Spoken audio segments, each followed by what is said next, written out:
Welcome to the PsychopharmaStahlogy Show, a special NEI podcast series. In this show, Dr. Andrew Cutler interviews Dr. Stephen Stahl on the most controversial, novel, and exciting topics in psychopharmacology today. Hello and welcome to another edition of the PsychopharmaStahlogy NEI Podcast. I'm Dr. Andy Cutler. With me, as always, is the wonderful Dr. Stephen Stahl. And today, we're kicking off a series that we're doing on relatively untreatable dimensions of psychopathology. So these are going to be some conditions that are transdiagnostic, don't necessarily have the best treatment options available, and things that we haven't talked about as much. And with us today is a good friend, Dr. Les Citrome. Les, how are you? Great, Andy. Thanks for having me. Well, we're talking about agitation today, and Les, you have been publishing on this topic for many years. I've learned a lot from you over the years. And Steve, welcome. Thank you. I've seen Les over the years, and he is pretty agitated, so we'll go for it. He's getting a little better. Yeah, that's true.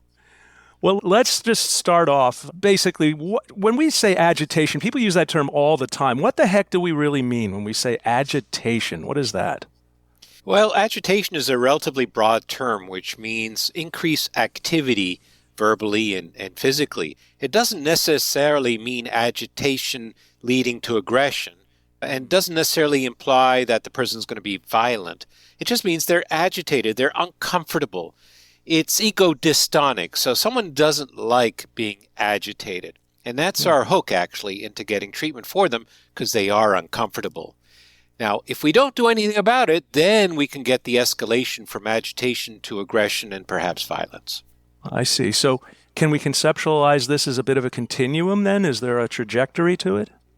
Well, it could be. So someone who is initially mildly agitated can become more severely agitated if the stressors are still present and there's really nothing else that is mitigating the agitation. So that certainly can be the case. I like to intervene when agitation is initially present in its milder forms before it can progress. Now, sometimes it will go away by itself, but oftentimes it does not. So agitation is purely increased activity, either verbally or motorically or both. And that's quite different from aggression, which actually is threatening to other people or throwing things around, and very different from violence, which is someone hitting somebody else. Well, is psychomotor agitation all agitation, or is it a type of agitation? Well, psychomotor agitation implies something inside that someone is uncomfortable. So motor agitation just alone would be kind of unusual. And we mentioned transdiagnostic, so it can be seen in many conditions, wouldn't you say? Yeah, absolutely. So we can see agitation associated with schizophrenia, with bipolar disorder, and with dementia, and it's not rare. And I say transdiagnostic also because we can actually identify agitation/aggression/hostility, which is yet another term we can use, as being distinct from psychosis or manic symptoms or cognitive impairment. People can be agitated with Alzheimer's disease, for example, while having mild cognitive impairment or reasonably low levels of cognitive impairment. And that does not immunize them against being agitated. And we can take a look at the the symptoms, I should say, of schizophrenia and identify that hostility and excitement is distinct from hallucinations and delusions, and distinct from negative symptoms, and distinct from mood symptoms. So clearly, this is part of these different disorders, and we can approach them kind of universally with some agents and then specifically with others. Somebody be agitated with depression or anxiety as well? Oh, of course. We see a lot of people who are anxious seem agitated, and people who are depressed can certainly be agitated. There was a term, agitated depression, and we would use that term when describing someone who has a depressed mood and wringing their hands and pacing about and unable to sleep and so forth. Right. Well, I guess one of the core symptoms is psychomotor agitation or retardation, so it is in the diagnostic criteria. Now, something you said that's interesting to me is it's not invariably aggression. You can have aggression, but it's not part and parcel one and the same. Is that correct? I think about that. I would say so. The concern, though, is that agitation can escalate if you don't pay attention to it. So let's take the example of someone who has Alzheimer's disease and they're pacing. And that's about all they do. They pace about. It's distressing to them. They don't like to pace. They feel uncomfortable pacing, and it's agitation. Now, it's not hurting anybody, but they are pacing about. Yeah, very interesting. Now, does agitation present differently in these different conditions, and how would you go about assessing this? Yeah, so that's the age-old question, right? Why are they agitated? Why are they potentially aggressive? Well, it could be someone with schizophrenia. They're acting upon their hallucinations or delusions and that they feel threatened. That's certainly a possibility. Or, it could be that they have some comorbidity that we did not identify. Who knows? They may have a delirium. So the differential diagnosis is pretty long when it comes to agitation, and we need to identify the core source. No matter what the cause is, though, we need to address it. Yeah, certainly. And so I would imagine that somebody with a dementia, the causes of the agitation, the precipitants could be very different as well. Sure. Someone who has a cognitive impairment may be agitated because they don't know where they are. They're confused about who the people are that are around them.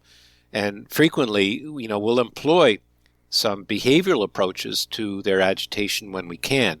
So making sure there's adequate lighting, making sure that people are oriented with signage and clocks and calendars, and making sure there's no excess clutter in the room, make sure there's no excessive noise. So that goes a long way.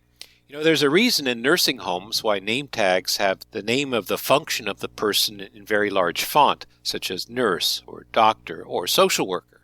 And that's to orient the person every time they have an encounter with a staff person, so there's less of a chance of confusion. And there's also a reason why someone enters the nursing home room saying, "Hi, I'm Dan, your nurse for today."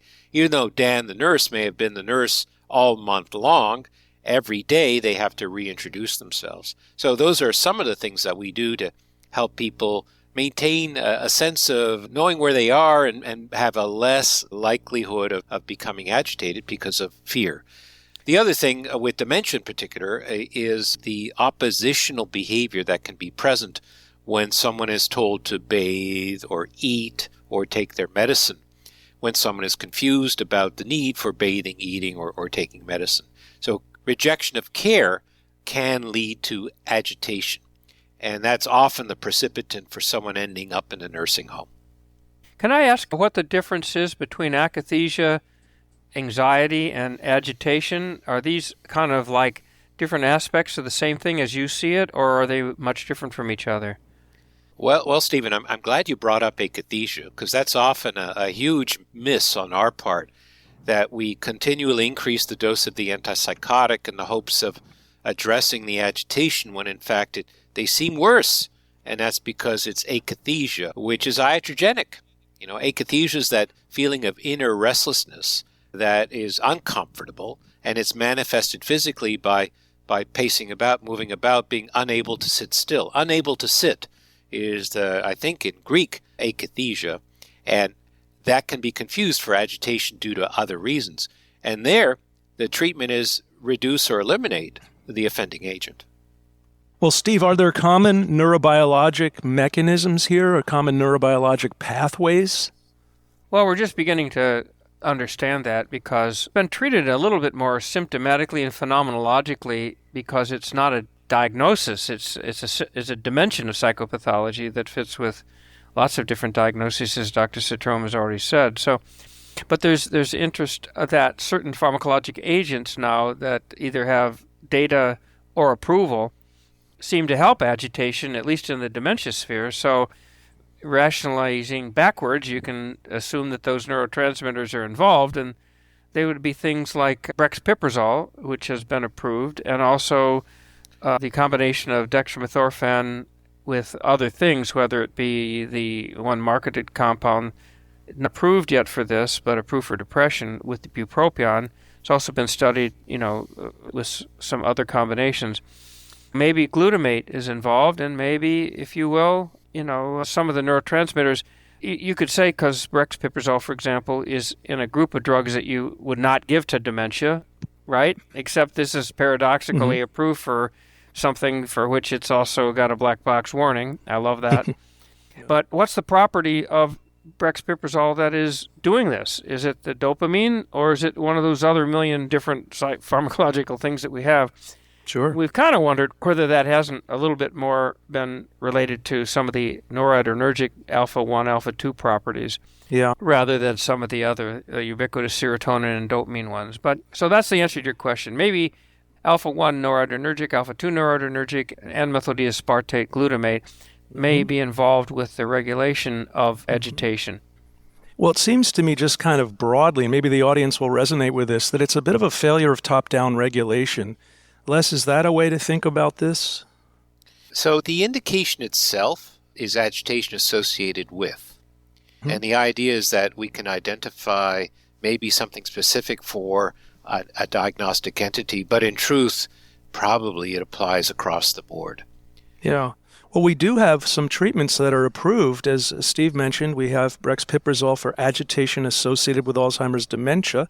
We have a few treatments approved for agitation associated with either schizophrenia or bipolar disorder. Yes, but they're different.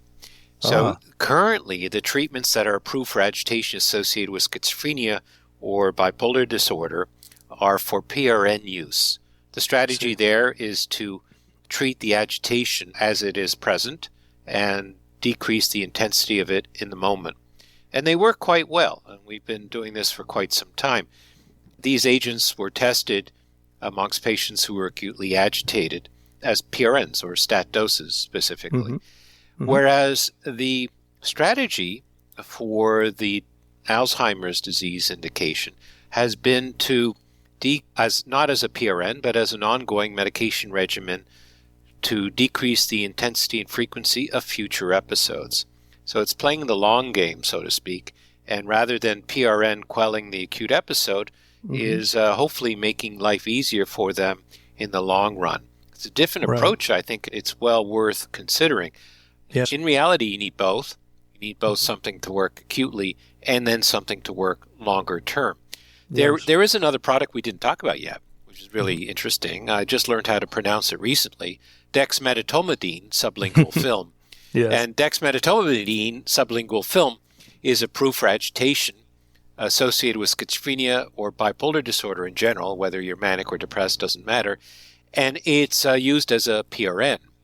Now, what do you do afterwards? Well, then you have to think of some other strategy. But what about those with dementia? Well, it's being tested in people with dementia with Alzheimer's disease as a PRN, and then we'll have the best of both worlds. We'll have something hopefully approved for use acutely in people with Alzheimer's disease, and we already have presently a drug now approved for ongoing use, Brexpiprazole, with the potential of two others perhaps joining our armamentarium. So I think things are looking better in terms of FDA-approved agents for agitation associated with Alzheimer's in particular. It's a paradox. Steve mentioned the paradox of the bolded box warning with Brexpiprazole, which refers to dementia-related psychosis, and of course this is agitation associated. But the limitation of use for Brexpiprazole for this is it's not to be used PRN. It calls it out in the prescribing information. The dexmedetomidine is interesting you mentioned because that's working through alpha-norepinephrine or alpha-adrenergic receptors. And it seems to me that maybe what's going on, in addition to a failure of top-down regulation, is kind of an overdrive of the sympathetic adrenergic nervous system. And so I guess there's a rationale to that. Yeah, I mean, that's the thought. You know, it's thought that the locus ceruleus is pumping out too much norepinephrine, and one way of addressing that is through the autoreceptor on that norepinephrine neuron. So that's what dexmedetomidine does. But, you know, let's keep in mind, dexmedetomidine was originally developed as an anesthetic agent. So we know it can actually be used. And the idea here is using microdosing, essentially, of dexmedetomidine administered orally, sublingually, can do the trick in reducing agitation in the moment. Well, that certainly and is. Some of, like, for example, Brexpipol has some alpha 2 agonist properties, but they're also, it's a little complicated because it's like you want to stimulate the presynaptic and you want to block the postsynaptic. So it's really the alpha 1 antagonist properties that may actually work as well. And alpha 2 agonists work for what other thing? ADHD, particularly the agitated and kind of ornery and difficult types of ADHD, right? Yeah, it's good at calming hyperactivity. Well, speaking of this, Les, you've touched on something I did want to talk about, and that is I think probably a lot of clinicians have maybe confused sedating a patient with calming a patient, and the goal is not necessarily to knock them down or sedate them. Is that right? Absolutely. When you knock someone down or sedate them and they're sleeping, everyone in the ED will be mad at you because now you have a bed blocker, someone who cannot be moved and who the inpatient unit won't accept for admission until they're, alert and awake. Otherwise, they're not medically cleared. So the last thing you want to do is sedate someone. Look, they'll need someone with them at all times to monitor them. They need help toileting. It's a real hassle if someone is overly sedated. So you don't want to do that. But I guess the best way to describe what we want to do is by looking at the long term. So in the long term, we want to decrease the intensity and frequency of agitation and aggression ultimately for our patients. One way to do that is by addressing part of their symptoms, and one of those is called hostility.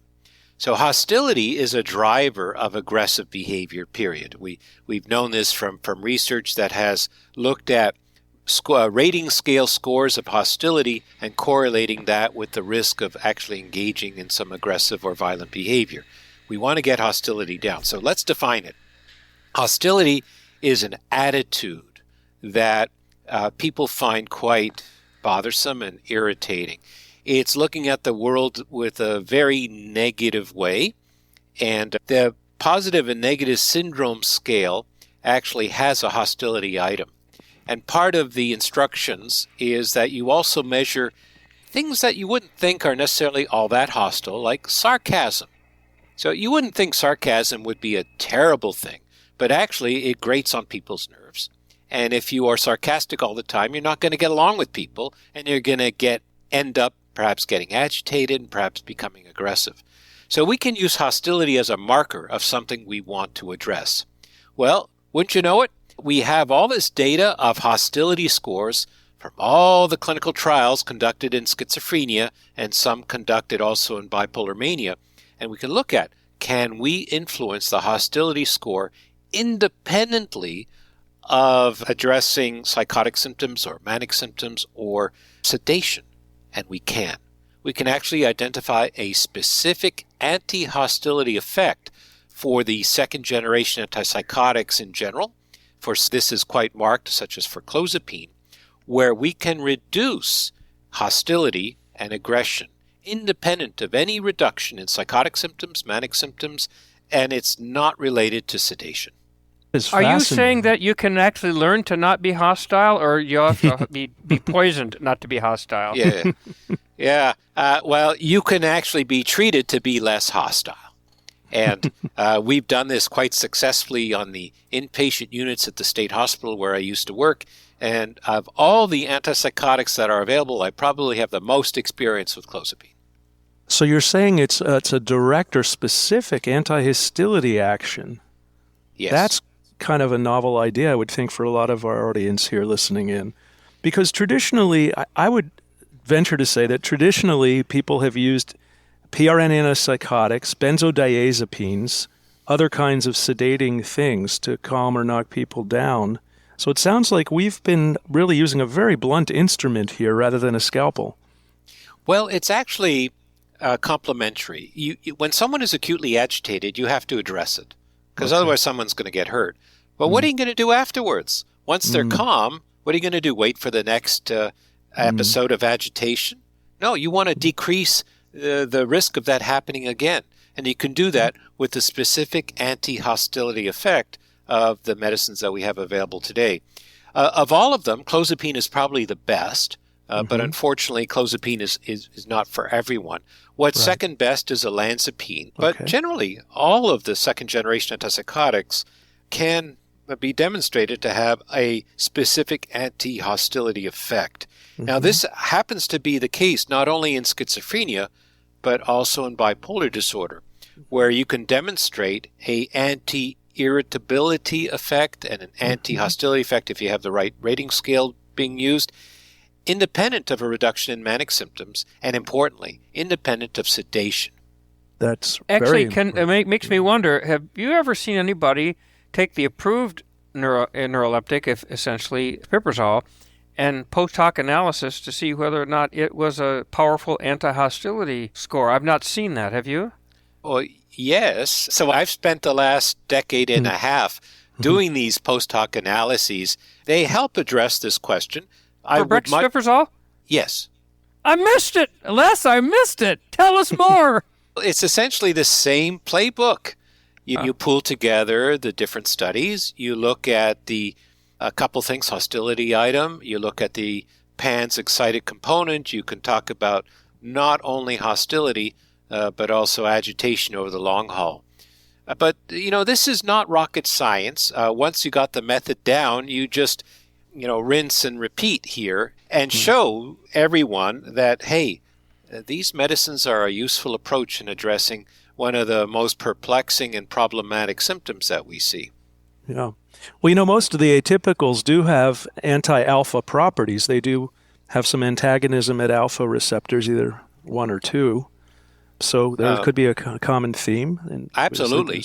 We never made these observations with haloperidol, and good for point. good reason. Good point. So clearly the second-generation antipsychotics with their more complex pharmacology are doing something different than our older agents. Is there still a role for benzodiazepines here, Les? Because I know they're still used. So, yes, I would say so, as an as-needed medication. I hesitate to recommend benzodiazepines as an ongoing medication regimen, primarily because they stop working. There is a development of tolerance that is inevitable. And then there's the problem of missing a dose and then getting some rebound symptoms, which is a problem. And then what if someone runs out of their medicine on a weekend? Good luck to them getting a renewal. So I hate to get into that and place patients into that degree of jeopardy. But as a PRN, it's just fine. And in my private practice, I've routinely given prescriptions of, let's say, lorazepam, knowing that they'll only need one prescription per year, and that they'll use it once or twice a week tops, and that's good for them. In the ED setting, where I've worked for many years, I would use a combination of agents, one of them being a benzodiazepine, the other one being an antipsychotic. In the old days, it was haloperidol. We'd call it the B52. B52. Yeah, haloperidol 5, and then lorazepam 2. I think we have better options today, and I think haloperidol is basically obsolete, and the other agents actually are much better tolerated. But, we use combinations, and look, if something doesn't work, I'm not going to repeat it with the expectation that it'll work. So that's the definition of insanity. You do the same thing over and over again, expecting a different result. So I would move on to another agent, another class of agent, and that's where I would move directly to a benzodiazepine. Today, though, with dexmedetomidine sublingual film, if on formulary, I would reach for that. What about the role of intramuscular antipsychotics? We have some atypical intramuscular options. Oh, short-acting? Yes, let's say short-acting. Yeah, you bet. So I would say the availability of olanzapine short-acting or fast-acting IM and ziprasidone fast-acting IM are superior to the alternatives.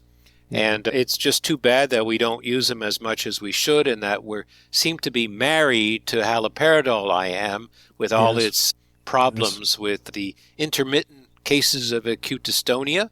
Sure, it doesn't happen with every patient, but it happens often enough that you don't make friends that way. And then someone who has experienced acute dystonia is going to be very reluctant to take anything else that you have to offer them. Yeah, I know. Les, you and I have been working for several years on this, and ER physicians are still using the B52, the so-called Benztropine for the B, and haloperidol 5 and lorazepam 2, that's where the B52 comes from. It's been a difficult process to try to educate and try to change clinical practice here. What more can we do, you think? Well, I think we need to remind people that fast-acting intramuscular olanzapine and fast-acting intramuscular ziprasidone have been around for over 20 years. And now they're generic. Yes. And they're not costly. So that obstacle shouldn't be there. Yes. And Yes. that they work. And Yes. you know what? Patients prefer them. I never had someone ask me for an injection of haloperidol. Not once in my career did someone say, "Oh, Dr. Citrome, I'm agitated. Can you please give me a shot of haloperidol?" That never happened. But I did get requests from time to time for an injection of either olanzapine or ziprasidone because they had it before. They know it works in terms of helping them calm down. They realize that they're uncomfortable, and they tolerated that medicine very well. So they felt comfortable enough to ask for that. Now, mind you, I knew them, they knew me, but we had a relationship where they could ask for something that indeed was helpful to them and that they tolerated. Can I ask whether you think that avoiding anticholinergics or discontinuing you have them on, it doesn't help your cognition much, and it doesn't help your alertness much to be anticholinergic. Do you think it helps induce more hostility or agitation? And if you stop those anticholinergics, does it improve it, or is this basically not irrelevant to the agitation argument? So an interesting question that you brought up. Andy and I are card-carrying members of the I Hate Cogentin Club. Yes. So no, so am I. I think I might even be vice president. So if there's any opportunity to decrease the use of Benztropine, I'll be there. It can't be done overnight in someone who's been taking it for a while, but it can be done gradually, and they'll eventually thank you for it because they'll finally be able to remember to thank you for it. So as you mentioned, Benztropine can impair memory, and it also, by the way, as you know, increases the risk for developing TD if you don't already have it, and if you are unfortunate enough to have tardive dyskinesia, it can make tardive dyskinesia worse. There's no redeeming feature for Benztropine other than intermittent use when you have to for dystonia. But even then, someone with chronic dystonia, I wouldn't want to give Benztropine. I would send them to a neurologist for Botox. So the use for Benztropine, I think, is very limited. But if we look at the universe of people getting antipsychotics, it's frighteningly high in terms of utilization. Yeah, it's almost a third of patients are getting an anticholinergic. But I think Steve's put his finger on something very important, Les, and that is anticholinergics come in lots of flavors and sizes. There's many different drugs that have anticholinergic effects.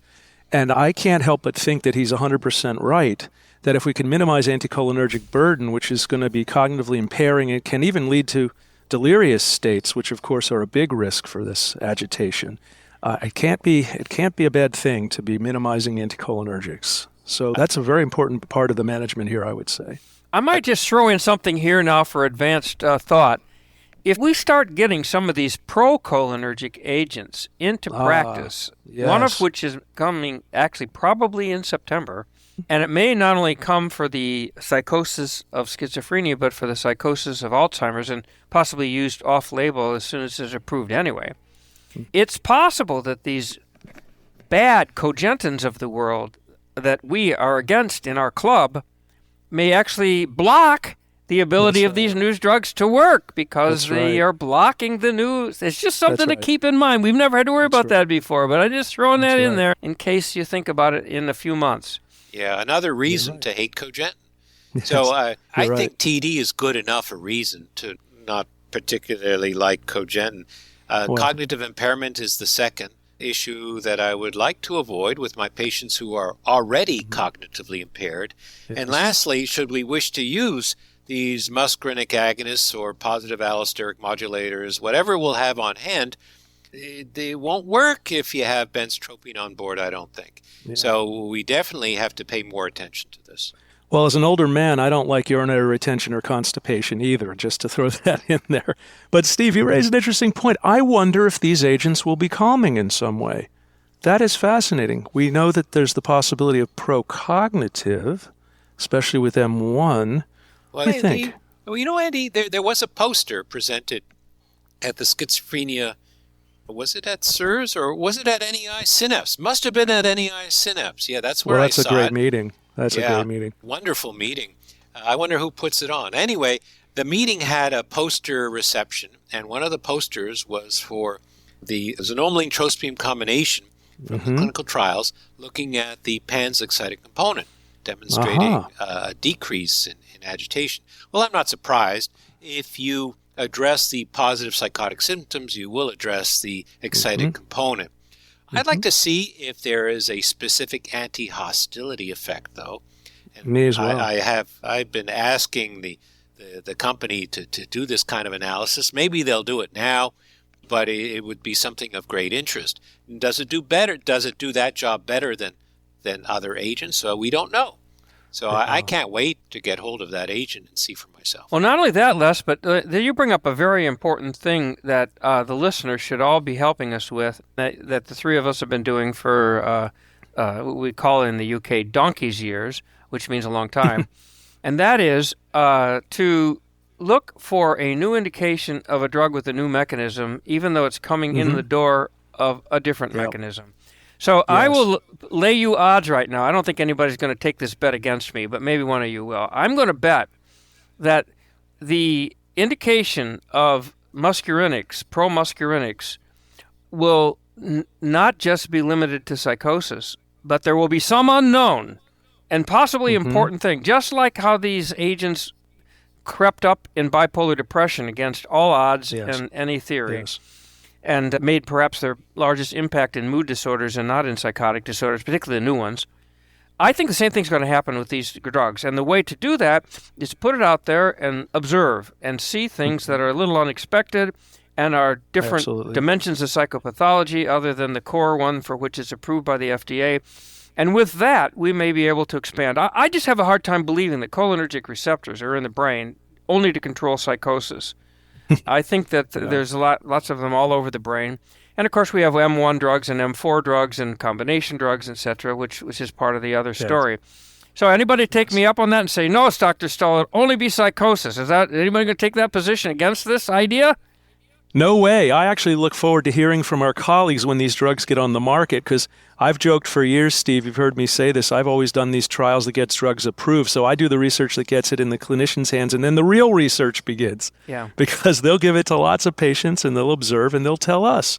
And you're right, the wisdom of a good clinician really carefully observing will tell us things about how these drugs work. And so having said that, therefore, there's possibly on the horizon an anti-hostility drug, or some sort of a drug for calming without sedating right in front of us. But it's not approved for that. Yeah. But if it works, it'll work as, many of the themes of this podcast, and I know Les is a big champion of this, that basically the psychiatric disorders are dimensions of psychopathology, and they cut across many disorders. And so when you find a treatment for a dimension of psychopathology in one disorder, it often works if that same dimension shows up in another. Yes. So be on the lookout. This is what's fun about being a psychiatrist today. And like Les, I can't wait to get my hands on it either. Yeah. Guys, there is another drug in development that is kind of interesting. There is a sublingual deuterated form of lumateperone that is being developed for dementia-related psychosis, but they're also going to look at it for agitation associated with psychosis. And that's intriguing because lumateperone has shown a much lower propensity towards some of the things that we worry about with atypical antipsychotics, principally movement disorders, especially in the older population. Yeah, so it's interesting. I don't think it would lead to akathisia, so we don't have to worry about that. We do know that lumateperone, though, is associated with sedation. So I'd like to see an independent effect on hostility that is quite different from, let's say, the anti-hostility effect that's independent of sedation. Yeah, it's a different kind of sedation, though. It's not an antihistamine sedation. It's a 5-HT2A kind of sedation. So you're right. Yeah, it'll be but the point is that we may have several options here, and that may allow us to individualize to some degree. Do you think that's possible, that we would use different medicines for different agitation types or patients with agitation? Well, I think there's a huge advantage for FDA approval for an indication of agitation associated with blank. And if you have that FDA approval, then you can have salespeople go out there and talk about it, and more people will know about it, and they'll be more likely to use it. So I think that's a really big advantage. So for example, I did a study of sublingual asenapine together with colleagues actually in Syracuse, looking at sublingual asenapine in all comers who are agitated to an emergency department. It was better than placebo and worked really quickly, but it doesn't have the approval. So it's a rather niche use of asenapine sublingual. People who have used it liked it and continue to use it, but they're very few in number. Yeah. I could imagine if this was approved for the indication and there were salespeople out there talking about it, that it would be much more utilized. Yes. There's also the olanzapine Zydis preparation. I know you've looked at that as well. Well, yeah, I don't buy that one. So here's where there's a huge misunderstanding when we look at these orally disintegrating tablets. Asenapine sublingual disintegrates in the mouth, but it's absorbed in the mouth. It's absorbed sublingually and gets into the blood immediately. Yeah. Zydis, olanzapine Zydis, the oral disintegrating tablet, dissolves, but you have to swallow it before it gets absorbed in the GI tract. So it is slower. There was some thought that it would be faster acting, but it's not. And pharmacokinetically, there are very minor differences between regular pills and Zydis. Maybe there's something more to it at the higher doses, but clearly it's not the same as sublingual absorption as seen with asenapine or with dexmedetomidine sublingual film. Right, and this sublingual version of lumateperone may follow suit, as you're saying. Well, I want to take a little bit of time. Of course, we're psychopharmacologists, and so we're focusing a lot on medications. But I want to talk a little bit about non-medication strategies here. And in order to do that, Les, maybe you can talk a little bit about the Beta project that you've been involved with some others. So Beta is not something I was directly involved, but I learned a lot from. Yes. And I worked with colleagues who were authors of the best practices in treatment of agitation. It was a group of emergency department psychiatrists and emergency room department physicians. And they got together and came up with a way of dealing with agitation that is multifold. They are big advocates of verbal de-escalation techniques. Now, this works in several ways. You can get someone calmed down without the need for additional medicine, or you can get them calmed down enough to agree to an oral medicine. And you've avoided the IM injection. If you have to, you will give the IM injection. But that comes with some risk. If someone is refusing to accept a medicine and you're going to give them an injection, you need 5 people, one for each limb and one to do the injection. And if you don't do that, someone is going to get hurt. So Project Beta emphasizes the need to, get all your ducks in a row and try to diffuse the situation the best way you can and try to get them to agree to something oral, because although it is slower acting, it still works. And it's just waiting a little bit longer, but you've gained a lot in terms of someone knows help is on the way, that they have something on board, and that they can expect to feel better. And it relies on the premise that anyone who is agitated is uncomfortable. They don't like being agitated. It's an ego-dystonic state, and they want some degree of help. So there's some verbal de-escalation techniques allowing patients to talk about what's upsetting them, also offering them something, a glass of water or a sandwich. We used to call it sandwich therapy. And it goes a long way. You're offering something and you're listening to them, and that can go a long way. Project Beta also made the bold statement that we should use second-generation antipsychotics approved for the purposes of agitation over and above the older agents, including haloperidol. So it was all agreed to that this was the best way to go close to 20 years ago. It's interesting. This was an American study, I assume, Les. Is that right? Project Beta was an American project. So one of the things about de-escalation techniques is that it's not so common to be used in the United States. And we actually recently, over the recent few years, have gone overseas. And it's very interesting. I know you have too, but I still work around state hospitals. And we use this thing called seclusion and restraint, right? And you have restraint rooms and you tire people down and so forth and so on. And this is where most of the staff injuries that occur in a fiscal year will occur. And so when you tell people overseas about this, they think you're frickin' nuts. And they thought that basically these seclusion rooms were something that was in our museum. They don't have the seclusion rooms overseas. They do a very good job of verbal de-escalation, much better. It's part of their culture. Now, it does take a little more staff because when somebody's agitated, they may even have 3 people involved. They have one person on each arm. They don't use, mechanical restraints, like we do. They use what's called physical restraints, whether someone might be on your arm and the other one on the other arm, and then someone talking to you to try to bring you down. And they use a lot less medicines and a lot physical restraints than we do. It can be done, but for some reason, it's just not part of the American culture compared to... When I told this to people in the UK, in Ireland, in Italy, in Austria, I showed them pictures of what we did. They were shocked, like you're 19th century psychiatry. And so just because I'm a recovering psychopharmacologist doesn't mean that I can't actually be a human being and listen to these non-medication stuff. We're just too quick to put a needle in somebody and call it a day and tie them up and leave them alone. So, shame on us. There's something we can learn from our colleagues overseas and from the Beta Project that Les was talking about. Well, I'm reminded of something a professor taught me once during training. Don't just do something, stand there and assess the situation, if you will. But we are in a hurry, in a rush sometimes. So it seems to me, Les, something you said earlier that struck me, first of all, that this is ego dystonic. Agitation is distressing to a patient. And secondly, assessing the environment and assessing the situation more, it may be something very easily remediable, if you will. Perhaps it's a conflict with a roommate, or it's a certain person is telling you to do something that doesn't have to be done right at that moment. It could be the temperature's too hot. It could be the music's too loud. It could be the food is too hot. I mean, I can imagine a number of things in the environment that maybe we need to do a better job just kind of taking our time and assessing.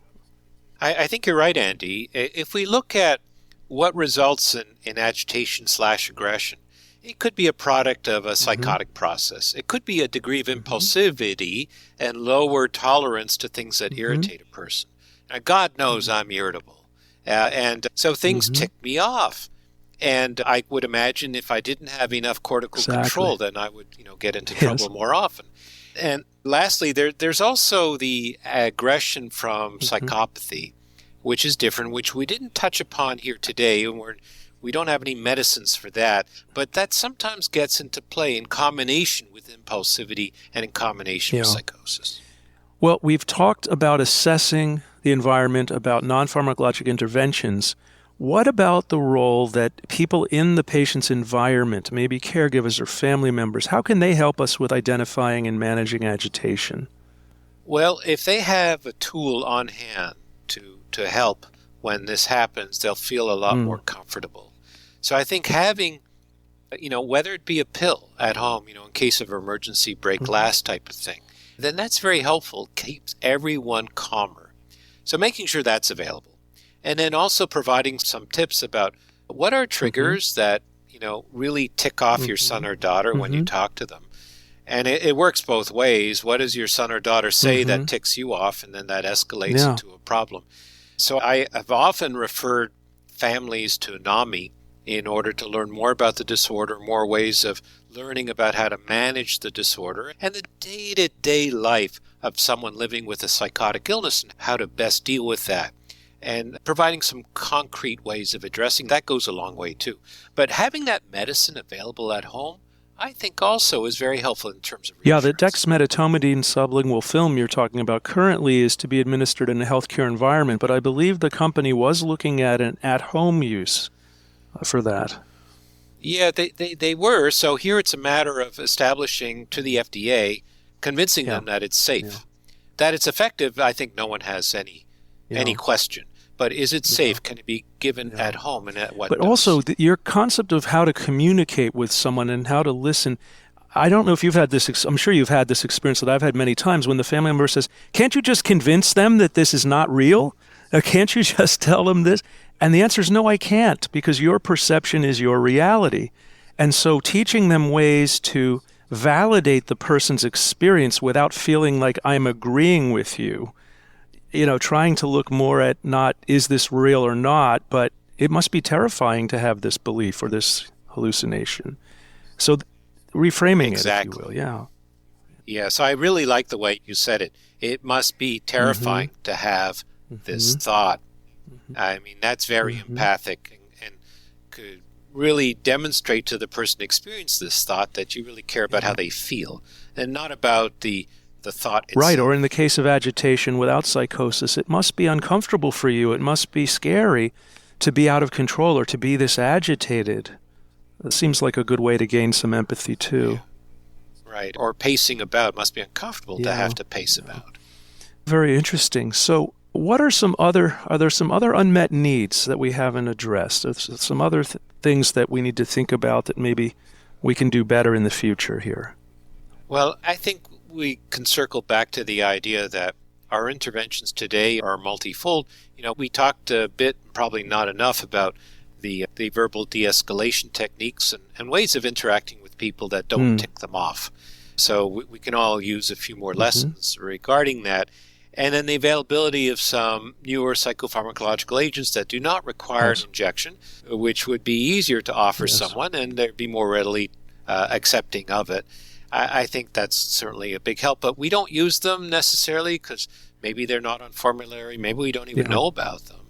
And so the response in EDs is often, let's just give a shot of the B52. Yeah. I think that's a mistake. Yeah, Steve had mentioned Dexter Methorphan earlier. There is a version of Dexter Methorphan in combination with quinidine, which is there to prevent the metabolism, the breakdown. It blocks CYP2D6. That's approved for pseudobulbar affect, which classically was pathologic laughing and crying, but actually one of the older definitions was emotional incontinence. So it really can encompass agitation, failure of top-down regulation of emotional discharge or inappropriate emotional discharge. And there is the newer form that Steve had mentioned, dextromethorphan combined with bupropion, the old antidepressant, which blocks 2D6. Now, this has a higher amount of dextromethorphan in it, and it is actually being studied right now, and this would be a chronic use, not a PRN use type medication. Yeah. You know, Andy, I was very surprised the FDA did not approve that right off the bat. So they have an acute study that demonstrated efficacy, and they have a prevention study that also showed efficacy. So I think it's a winning strategy. It works acutely. It does work acutely. Seems, and also continues to work. And continues to work in reducing the frequency and intensity of these agitated episodes. So you have the best of both worlds here. But the FDA went back and said, no, we want another acute study. So they're going to get that other acute study, and fingers crossed. Yeah, I think that would be a very nice step forward. You know, to be able to have a non-antipsychotic or a non-benzodiazepine option, non-injectable, as you said, would be wonderful. There's finally one topic I just want to touch upon, and that's cultural sensitivity and cultural issues. Obviously, both the presentation of agitation is going to differ culturally. The assessment of it and the management of it, and again, when we're talking, of course, about verbal de-escalation and working with the patient, non-pharmacological treatments, what would you say are some cultural issues we need to be aware of? Well, sometimes we react to people not based on the phenomenology, but based on what they look like. And that's a real problem. And we rush to judgment on people's appearance, and they may be given medicines above more frequently. Yeah. That is something very real. And it's ingrained, it seems, in our society, at least in the U.S. So we need to do something about it. One of them is being aware of our own ways of looking at people and making judgments based on how they look. That's an excellent point. And of course, people express distress differently in different cultures. Some cultures, people will use physical terms and will not talk about emotional distress, for instance. In some cultures, things take on a religious tone, for instance. So I think we have to be sensitive and listening carefully to what people are saying, how they're saying it, and put that through sometimes a cultural lens or a cultural filter. Does that make sense as well? It does. So this is going to require reframing all sorts of preconceived ideas that we have. It might also help to have someone of the same culture present. Someone who, of course, if there's a language barrier or a language issue, but also cultural issue. And it might be reassuring for a patient of a certain culture if it's all white men standing around you that's a different situation from having people of your culture there who maybe can help translate or diffuse a situation. Yeah, so one of the more helpful people on our care team when I worked at the state hospital was the peer advocate. Now, there was only one or two of them to go around for a whole hospital, but it was very helpful to have them come to the unit and have a chat with some of the patients about what's going on. And they would tell the peer advocate a whole lot more than what they would tell the staff, even staff who shared similar ethnic characteristics to the patient. I see. Yeah, I think we all will let our hair down a little bit more with a peer, won't we? Yeah, that makes sense. And especially it's helpful for someone who's been through what you're going through and can speak to it. Yeah. Okay, well, I want to say this has been a tremendously interesting conversation. Unfortunately, we're running out of time. Steve, any final thoughts here about this untreatable dimension of psychopathology? Psyched that Dr. Citrome has dispelled this myth and given us many options.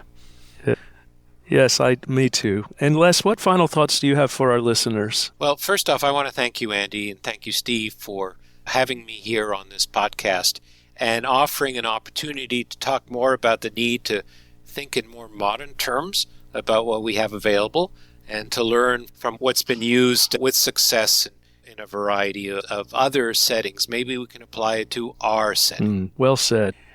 Well, I think that we do have medications available. I still think people may not be utilizing the newest tools that we do have, many of which you've elucidated. And I think it's an exciting time because, as we've mentioned, there are some other medications in development here. But hopefully we've given the audience a framework and we've given some information that's going to be very helpful in thinking about and approaching agitation in the whole range of patients we see, because practically the whole DSM is associated with agitation, as we've said earlier. Well, I want to thank you, our listeners, for tuning in. Please, for more podcasts, you can find our NEI podcast and especially the Psychopharmacology series wherever you get your podcasts. As I mentioned, this is the first in a series. We'll be doing several podcasts on various less well-treatable dimensions of psychopathology. And for more educational offerings, please go to our website, www.neiglobal.com. Thanks so much and good luck with your patient care. Thanks, Steve. Thanks, Les. Thank you for joining us for another episode of the NEI Podcast. Please let us know what you'd like to hear more about by leaving a review. Don't miss another episode. Subscribe today. For more information about NEI and our premier educational content, please visit NEIglobal.com.